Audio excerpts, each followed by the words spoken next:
Hey guys, Tommy the Tubby Explorer here.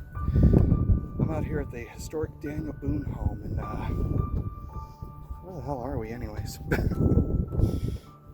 Defiance. All the way out here in Defiance, Missouri.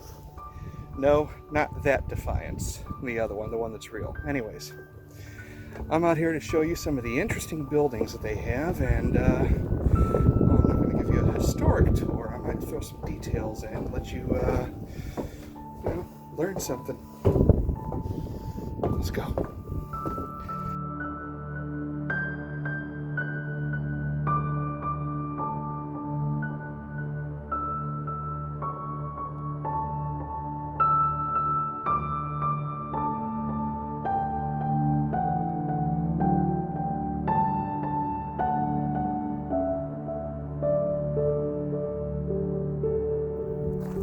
Guys, never in my entire life have I ever seen a real covered bridge.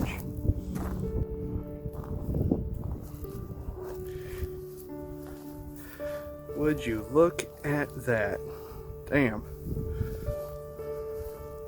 Alright, I'm not sure how old this thing is, but it's open to the public, so I'm going to assume it's safe. At least safe enough for Tubby.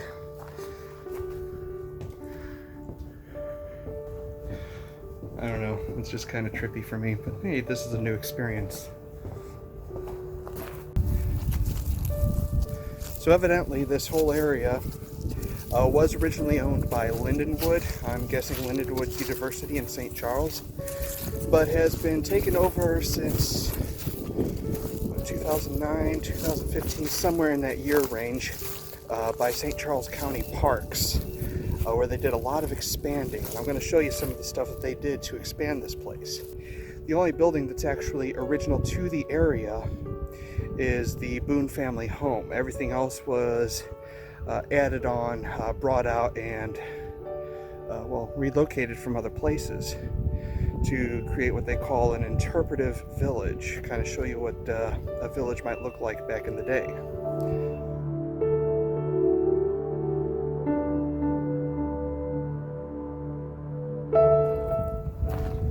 Alright, so I played it smart, and I went and got the self-guided tour brochure from the gift shop. So I might actually be able to tell you a few of the things that are out here now. Oh, hey, look. Oh, it's a Boyd house. Alright, so I know that I'm facing towards a building and all, but man, I really wish I had my bow and arrow out here right now. Look at this. I could have a field day out here just shooting all day. Alright. My first official stop is at the Gunsmith Shop.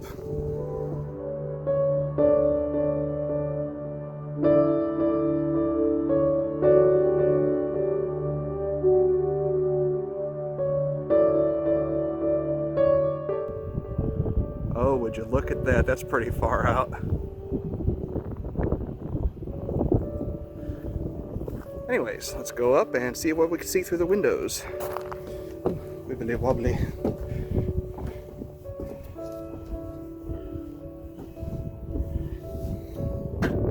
Oop. I just bumped my camera rig. That's okay. Love that potbelly stove. I used to have one of those on my porch at my old house.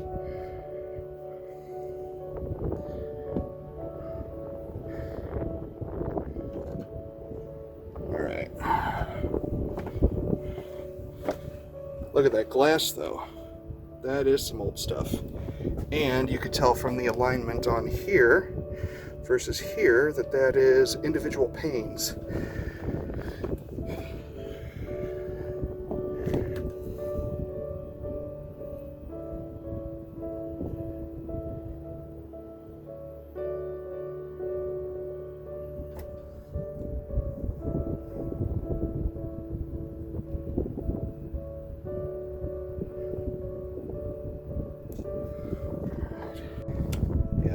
Unfortunately, I am here on a weekday, and unfortunately, because of the pandemic, they don't have staffing, enough volunteers to staff all these places during the week. So I cannot see the inside of this building other than looking through the windows.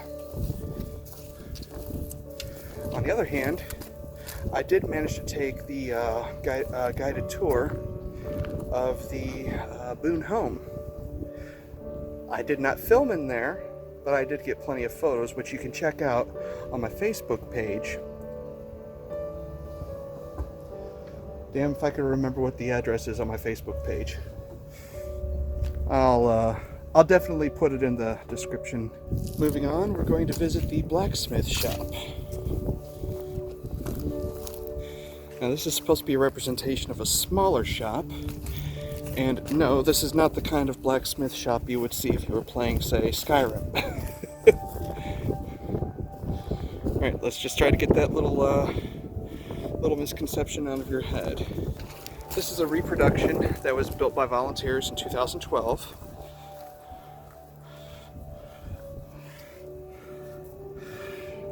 And this one does not have a forge in it. Instead,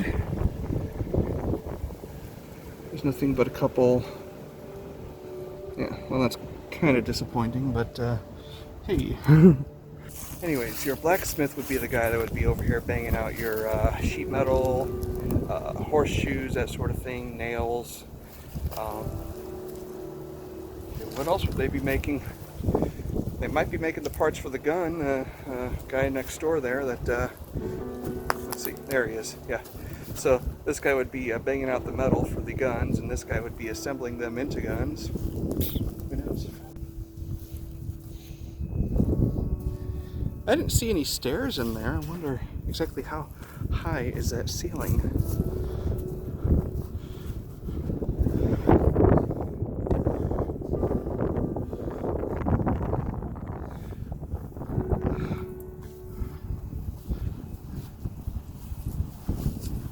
So that window there might actually be a mock-up, because that ceiling seems to end right about that level right here. But there's no stairs on the inside to get up there, there's no stairs on the outside, and I do not see an attic hatch. I see. So it's going to be kind of hard to see past the reflection of the window here. But you see that kind of slanted thing going on right there? If you look out here, that leads to a second door. So there is a stair going up there. That's kind of cool. I wonder what the purpose of that design was. I'll see if I can find out from the tour guide. Alright, so I read it wrong. This is the gunsmith.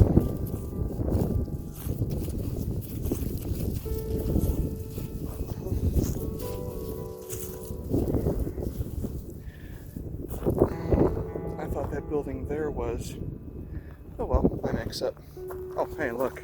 There's actually a sign that says Gunsmith. Yay. I'm a dumbass.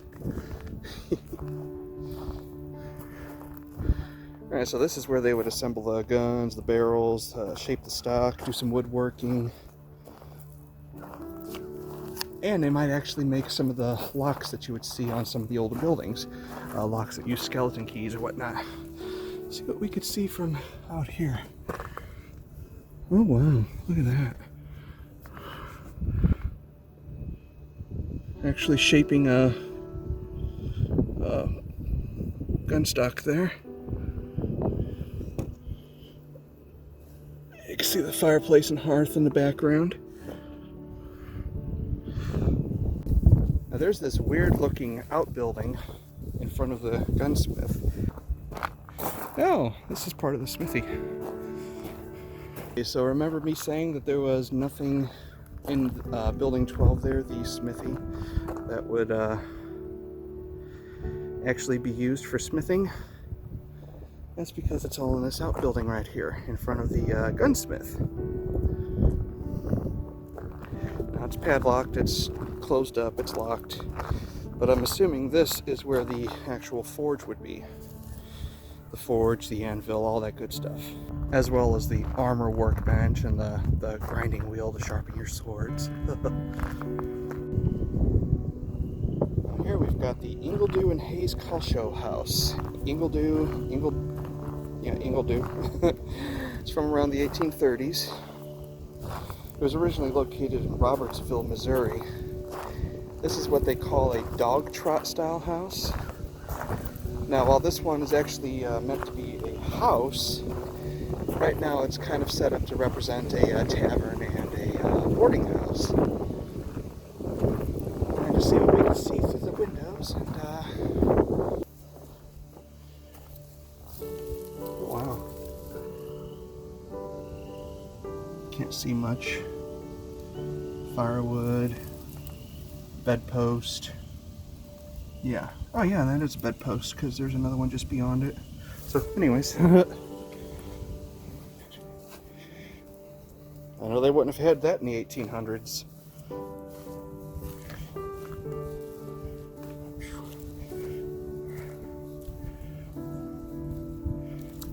Alright.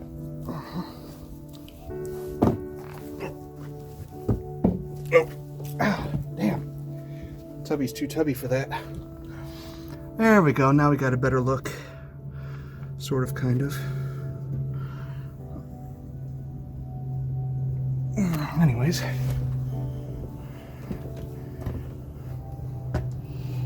wonder if I should.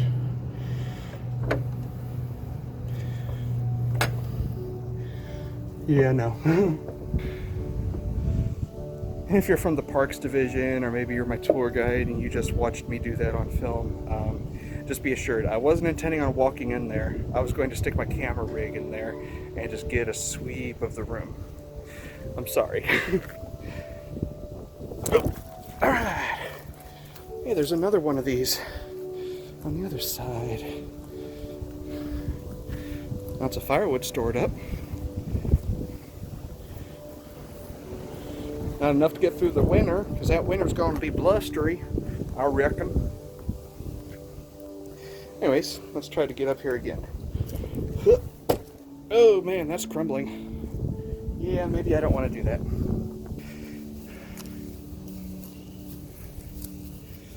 There. Outbuilding for the goats. Y'all played Skyrim? I'm looking for the chicken nest so I could raid the nest for a chicken egg. Look at that. Look at that. Wow. So anyways, that right up there is the Boone family home.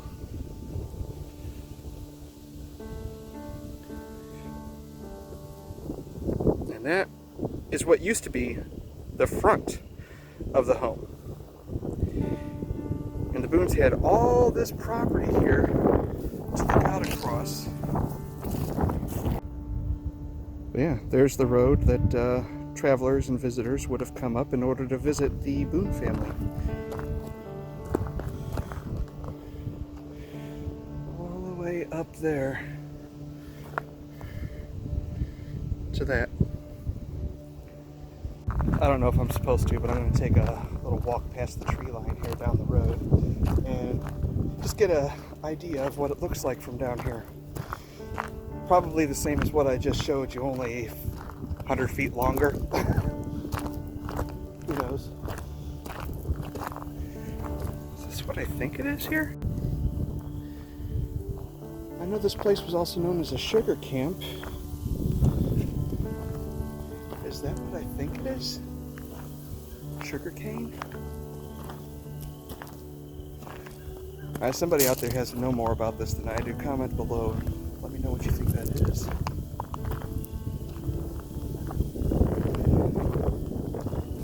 Man, as I film this, today is March 8th in Missouri, so we're heading towards springtime. And I'm already hearing frogs. This makes me so happy. So yeah, road runs out right about there.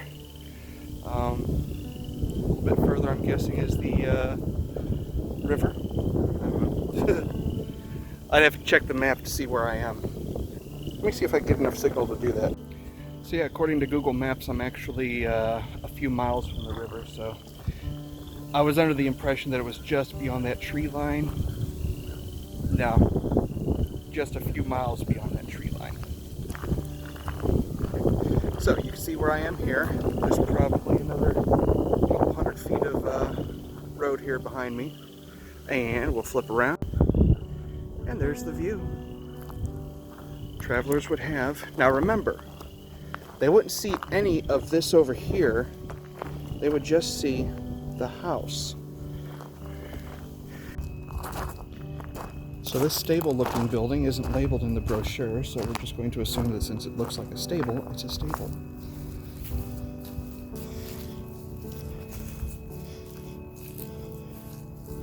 See more firewood, another carriage.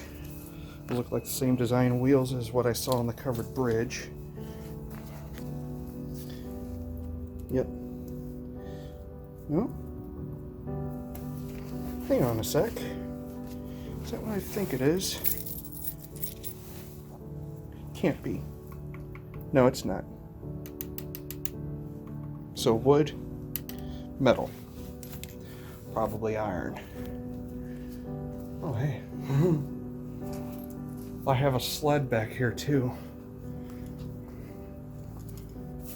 Ooh, and a plow. Look at this. Yeah, and they've got the, I don't know what that is called, but it's part of attaching the plow to the working animal. Hey, got a hay trough over here in the corner, so this may have been actually for a horse, considering how tall that is. That is like shoulder height on me.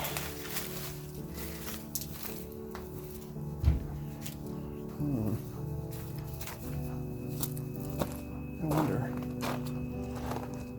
if I should try this. There's guys from the Parks Division working right over there.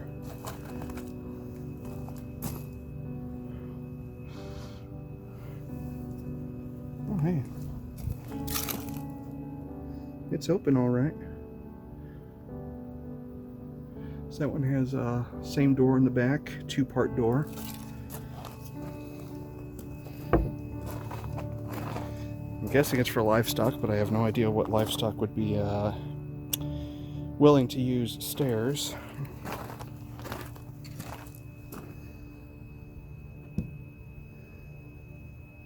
Ooh, they got a vehicle locked up in there. Okay. What is that? Kubota. We're going to go check out this next building here, but I don't know how much of it I could see since the Parks Division is working over here. But this next thing is actually a steakhouse. Yeah. S-T-A-K-E, so steak like a steak through the heart, not steak like grilled T-bone steak. Although depending on who's grilling that T-bone steak, you might be able to put it through a vampire's heart, I don't know.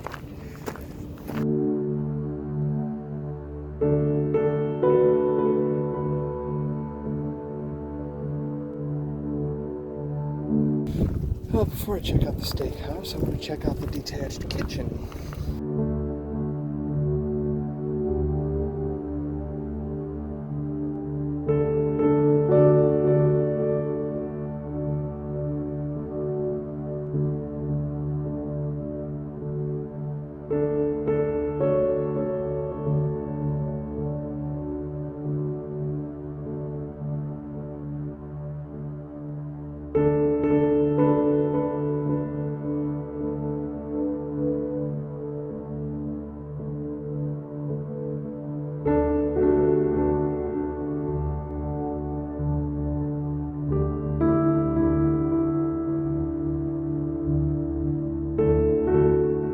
The reason why they would do a detached kitchen, or a summer kitchen as you call it, obviously back in the day these places didn't have heating or air conditioning.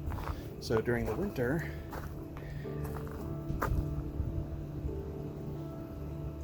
during the winter they would use the stove and oven whatnot that was in the house. The heat from that would help heat the house. But during the summer, when it was too damn hot, instead of cooking in there, they would cook out here in the summer kitchen, the detached kitchen. I'm pretty sure that one is an outhouse, but I have no idea what this one is supposed to be. Oh, hey! Look at that. We're focusing on the screen instead of what's beyond it, but it's a chicken coop. Ladder, lots of hay, shelves for nesting in. I know I've seen this before, but I have no idea what it is. Comment below if you know what it is. I know it's not a butter churn, because that would not churn anything. I can just imagine throwing a bunch of lemon slices down in there and cranking this thing down. Ooh, lemon juice.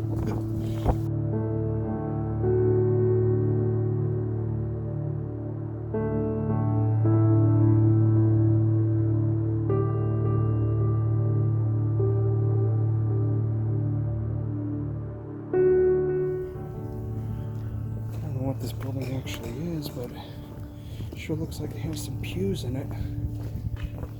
At one time, the steakhouse was located a quarter-mile from this site. The home began as a log home consisting of an all-purpose room on the main floor, a single bedroom upstairs, and a cellar below. In 1836, 2 rooms were added to the main floor, along with 2 upstairs bedrooms. The once rustic cabin now boasts crown molding and ornate fireplaces, speaking to the investment of time and cultivation over the years. And this house originates in 1828. Now the guys are working in here. They left the front door open, so I'm going to see if I can just, not get in trouble, poke the camera through and just take a sweep of the room.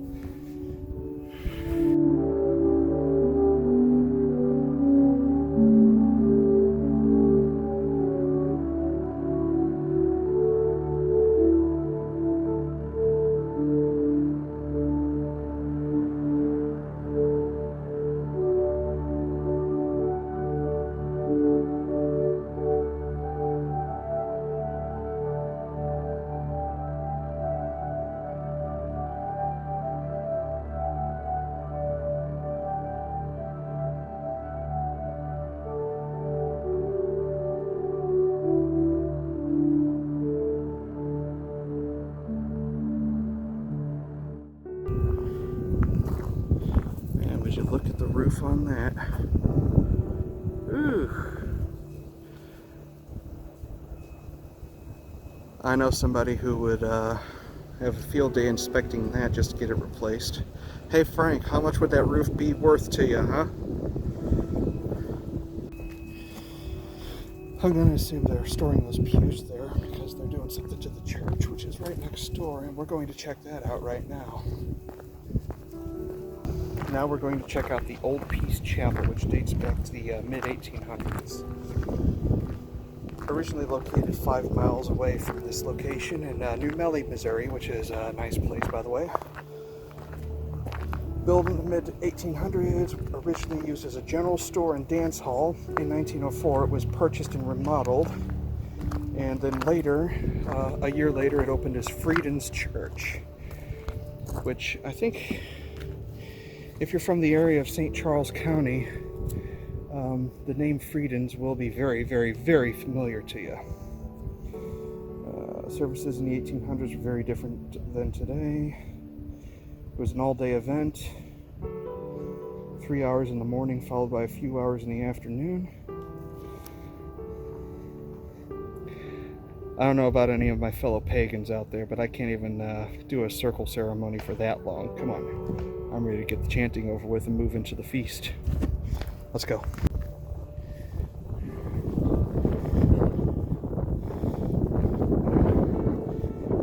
They still use this church. It's a non-denominational. They don't have annual services here, but they do rent it out for weddings.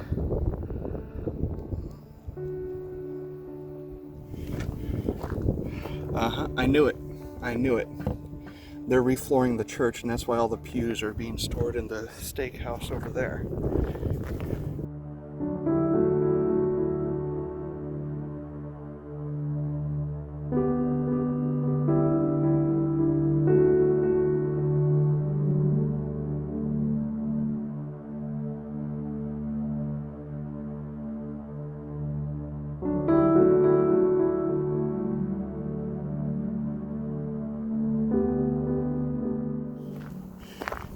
cellar.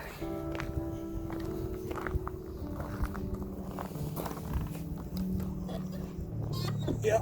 Ooh. Nope. Not with wasps hanging around. I'm gonna take a look at this. No idea what the hell this is.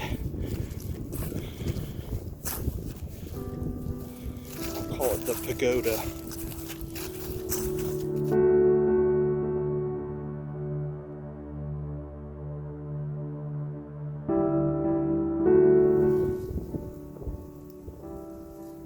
You're seeing what I can't see because I'm standing too far below. Anyways.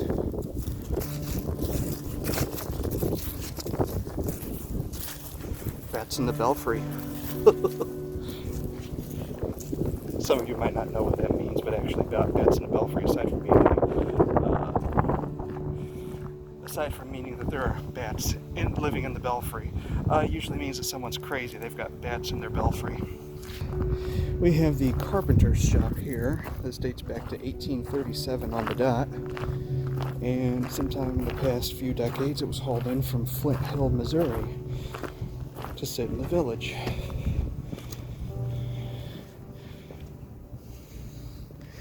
Now, this is the place that would make your tables, chairs, spinning wheels.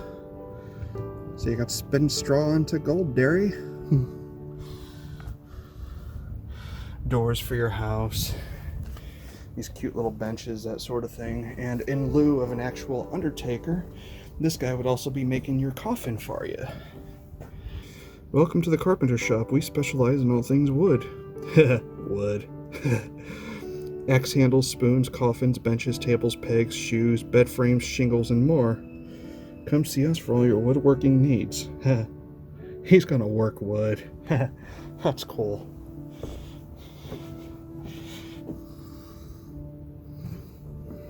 Let me get my shadow in the way. Look at all those tools. Tools.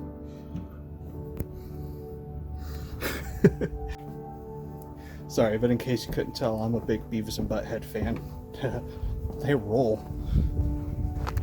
Now we're moving on to building number 6, the Old Pottery Shop. Couldn't say how old. The brochure doesn't specify whether this is a classic building or if it was hand-built by volunteers like some of the reproductions we have back here. Back in the day, your potter did more than just make that pretty little flower pot that goes up in the window. Field Village Pottery. Instead, your potter would make crocks, cookwares, dishes, pickling crocks, water pitchers. There we go. No, don't focus on the glass. Focus on the things back there. There you go. Damn it. Anyways, plates, bowls, pitchers. Very essential items in the pioneering days. Ooh, they actually have a spinner. Anyways. Now this would be the shop downstairs. Now this is a 2-level building, so I'm going to assume that their upper level is where the potter would live. I'm not sure if the old European custom carried over to the pioneering days of America, but if you go back far enough into history, you would find that smiths were named Smith and potters were named Potter. This was a good possibility, a distinct possibility, if you will, that the potter that lived here and worked here, his last name was Potter. So let's see what we can see on inside upstairs. Alright, no idea what the hell's going on there, but it does look like the upstairs was a living space. Yeah, chairs, table, bed. No, that's not a bed. Is that a bed? Yeah, that's a bed. No, it's not a bed. Spinning wheel, yeah.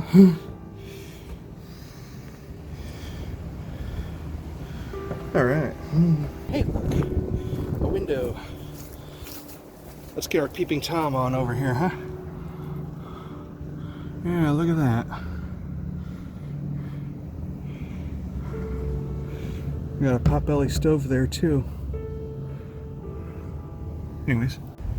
Alright, I just looked it up and I can't remember the name now. So number 3, Mount Hope School.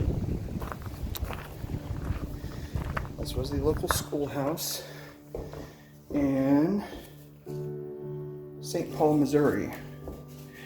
And they say that it was in use up until the 1940s.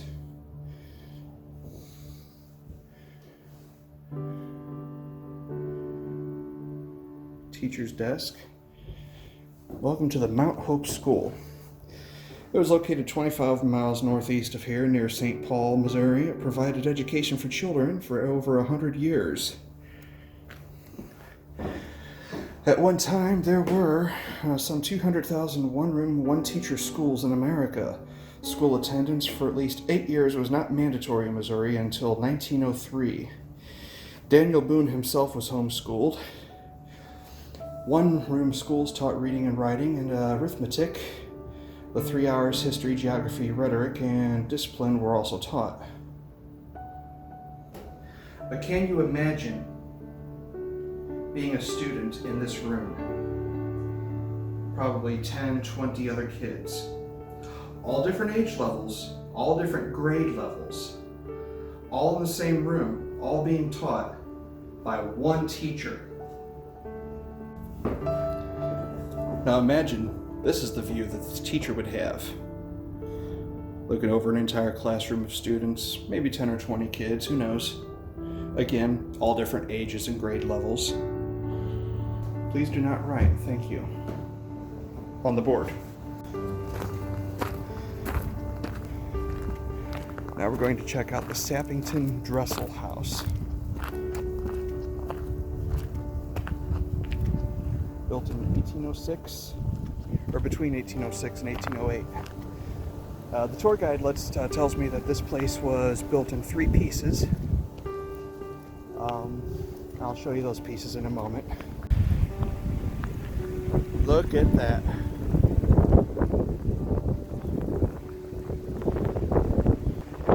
The part right here is the original section. It was a wooden cabin built on a stone foundation, and then later they added that back section onto it in 2 sections, I'm guessing lower level and upper level, to expand on. Now from its original location, this was actually located a little bit west of Grant's Farm outside of St. Louis, Missouri.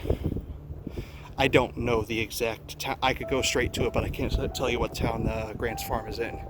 So, outside of St. Louis. Anyways, it was hauled here, I think he said late 90s. There was a deal where somebody was going to tear it down to build something else there. And these people came up with a deal to tear it down piece by piece and transport it out here to the Boone village, where they reconstructed it. But because of the contour of the land, it was reassembled facing the wrong direction. I'll show you what I mean. Officially, this is the front of the house. But because of the lay of the land, the slope, versus how the house was designed, they had to reassemble it backwards. So the front of the house is facing the woods, and the back of the house is facing the wide open village space. Now this house is of the design, whereas in order to get from the downstairs to the upstairs, you did have to go outside and use the stairs. Imagine how cold that was in the winter when you wanted to go from eating dinner to going to bed. Oh, burr, burr, burr.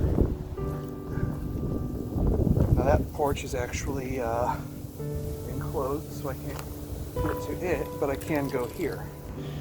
They told me this building is locked up, but I'm welcome to peeping Tom it all I want.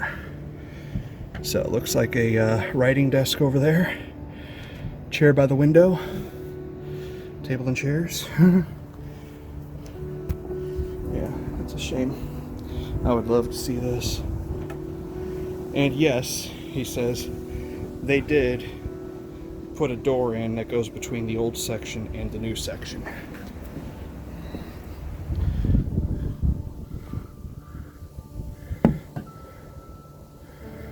Fireplace, window, door, whatever.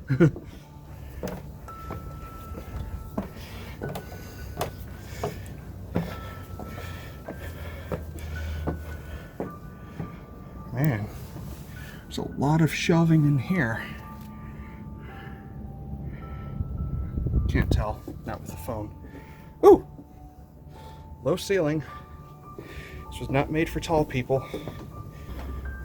Man, this makes me nervous, but if I fall through, I don't have far to go. Cardboard. I'm pretty sure that's not original to the house.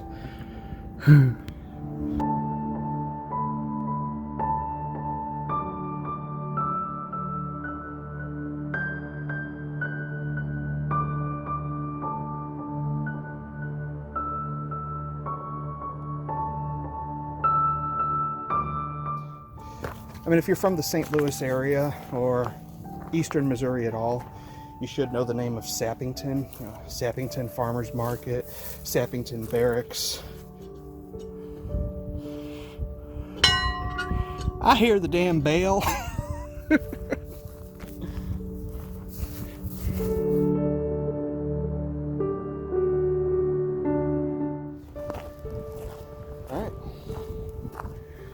And as for my final stop, or maybe my first stop, it really depends on how I edit this video, the Boone family home.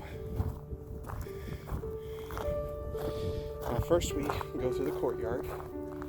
Now remember, I'm not going inside. I already did that. I only took photos. You can view those photos on my Facebook page, Tubby's Explorations. I'll drop the link to the page in the description below.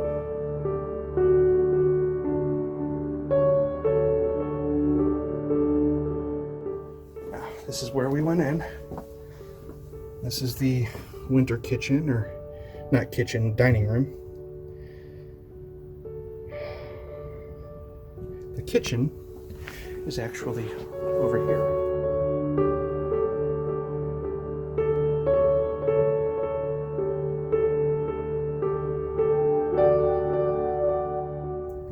I know that there are grander vistas throughout the world, but you have to see this one anyways, just to believe it. Remember, where I'm at right now, where I was just looking through those windows at the kitchen and the dining room, is actually the front of the house before they built a state highway behind it. Now I'm on the 3rd floor of the place, which is bedrooms. Again, I've got photos. Also keeping in mind that there was no village here. But imagine waking up in the morning, looking out your window or your door, and seeing that.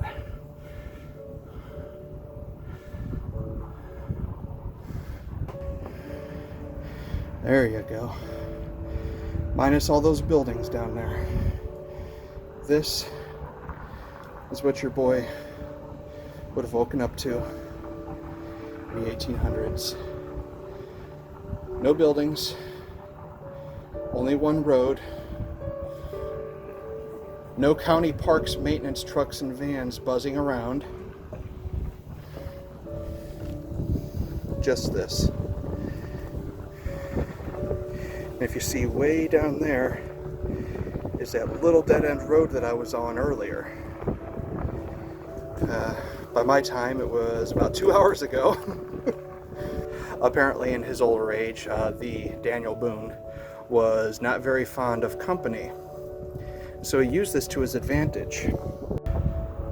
See, he had this nice long road where he could see people coming down it.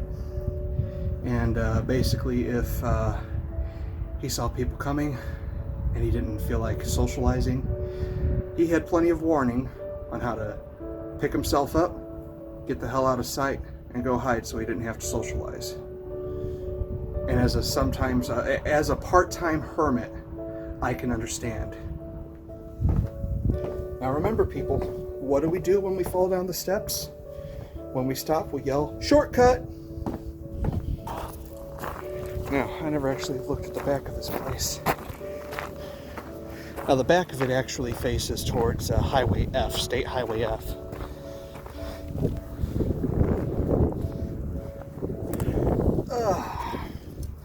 But you gotta admit, for something that was intended to be the back door of the house, that's still pretty good looking. Alright. Now this right here is why I keep referring to it as the Boone Family home. Freeze frame, because I'm not going to stand here and read the whole thing for you. But basically this house was built by one of Daniel Boone's sons. And Daniel Boone was back and forth between this house, another son's house, a daughter's house, and his house in Kentucky State. And he'd spend a little time living at each one, whatnot. But this is where he spent his last days as well. He died here. In fact, according to my tour guide, Boone's son had his coffin made. Daniel Boone didn't like it. Not for the reasons you think, but because it was, what's another word for amateurish? I don't know, but it was subpar for Daniel Boone. So Daniel Boone had a new coffin made, and it was stored up in the 4th floor of the Boone family home until Daniel Boone finally died, and they put it to use. And stories have that Daniel Boone would go up there and polish the coffin, and he'd lay down in it sometimes to make sure it still fit him and made sure it was comfortable. And apparently, this is the part I love, apparently one of his grandkids went up there and found him. He fell asleep in the coffin, and the kid freaked out because he thought Daniel Boone had died. There's nobody out here except for a couple maintenance people doing repairs, like that guy that I showed you earlier that's working on the roof of the steakhouse. But I'm getting whiffs of wood fire. And it's not a bad wood fire, it's like actual, somebody started a fire in a fireplace. Oh, it smells so good. Oh. But hey, here is why the Boones had the house built in this location. A spring flows through it. They actually have a freshwater spring right here that supplied drinking water for the homestead. Oh, I'm dying to get down there and sample it. Is it locked? It looks it. No, it's not. Okay.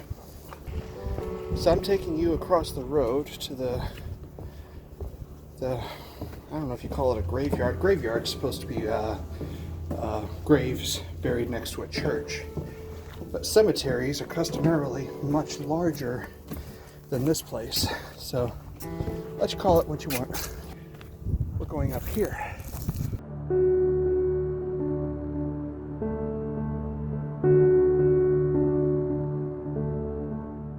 And I'm going to share a little ghost story. Not a ghost story, but a paranormal occurrence, if you will.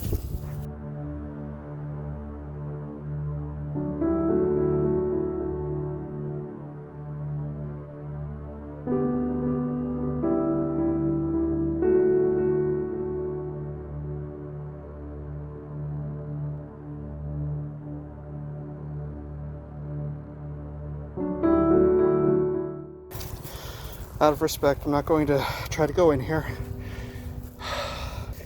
Alright, so once upon a time, circa 1998, my aunt, my uncle, my cousin, and I, my cousin co-founded a Missouri Office of Paranormal Investigations. Well, back in the day, we used to have a lot of fun heading out to see random places, countryside, gravel roads during the day, at night visiting haunted spots or graveyards, cemeteries. one night we came out to see this one. And back then it was a much smaller setup over here across the road. They didn't have more than maybe a couple buildings, including the Boone home. And my aunt and uncle were parked across the road. It was a very small parking lot back then. Let me see if I can get the microphone out of the wind. And me and my cousin were over here taking photos of the graves, whatnot. And it was dark, obviously, it was at night. And no light out here except for I think there was one of those yellow lights that you see in the alleys down in St. Louis.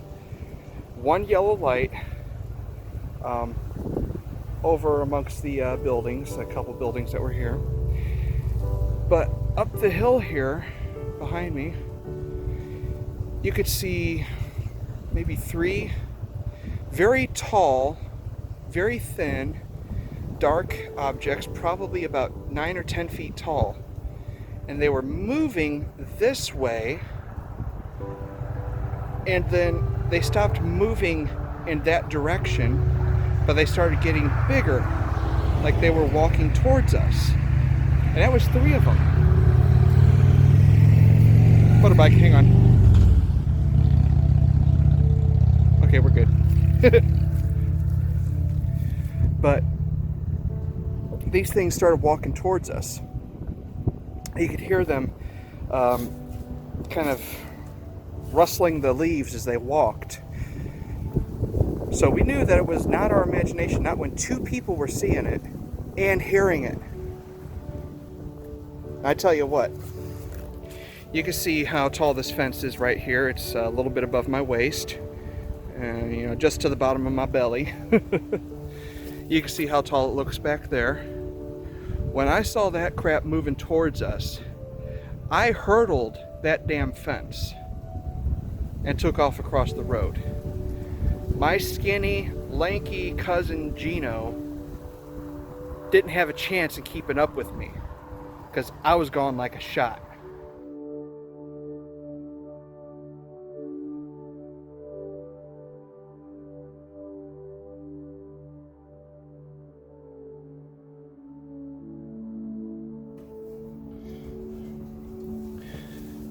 Alright guys, thanks for watching Tubby's Explorations. We'll catch you next time.